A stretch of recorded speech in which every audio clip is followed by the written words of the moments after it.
Hello friends and welcome to this amazing lecture in Flet where we are continuing the animation series or animation in Flet. So this feature, as you can see here, what we are going to do here is scale. So we are going to scale something. We are animating and we are going to scale. The animate scale is like it will bounce out, and the animation is by let's say 600. The width and height is like we're going to minimize, and that it will be a maximized thing, and then we'll be animating it to scale it to a smaller one, or from a smaller to a bigger one. Now let's just start with the code. So if you can see here, we have already started with the code because that code is exactly the same. The starting is exactly the same here. Then we also have the later parts of the code to be same. Like if you see here, the animate part would be just the scaling part would be different, and rest everything would be the same. So we can just copy this from the rotate part and we can just paste it here. So this lecture would be a smaller part. So now here, instead of rotating, what we need to do is we need to scale it. So we already have it for the container that's created c.scale, and once we use that scale, we want to scale it by, let's say, 2 by a factor of 2, page.update. Then we have the vertical alignment, that is the main axis alignment. Then we have the cross axis alignment, the spacing is 30.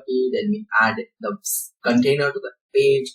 We have the elevate button, and now here instead of rotate we use scale, and then we just call the animate function, finish the code, complete this, and let's run the code.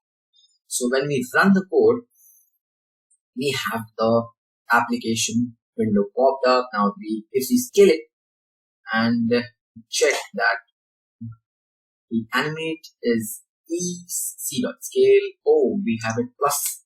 We just have to have an equal to. So let's just save this now. Horizontal, vertical spacing is true. Let's just run the application again now. So when you run it, we have the scaled version now of our window. So that's about the scaling functionality or the scaling animation. So you can play around obviously, and you can have some cool stuff here in the application doing yourself.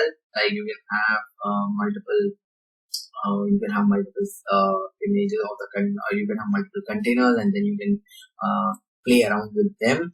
So the same thing here as well. Like you can have some file of your own created, and you can tell me in the notes section. You can attach some cool codes and show off your codes here in the section below. You can comment them below, and I'll be happy to see them. And let's keep learning, guys. Thank you so much.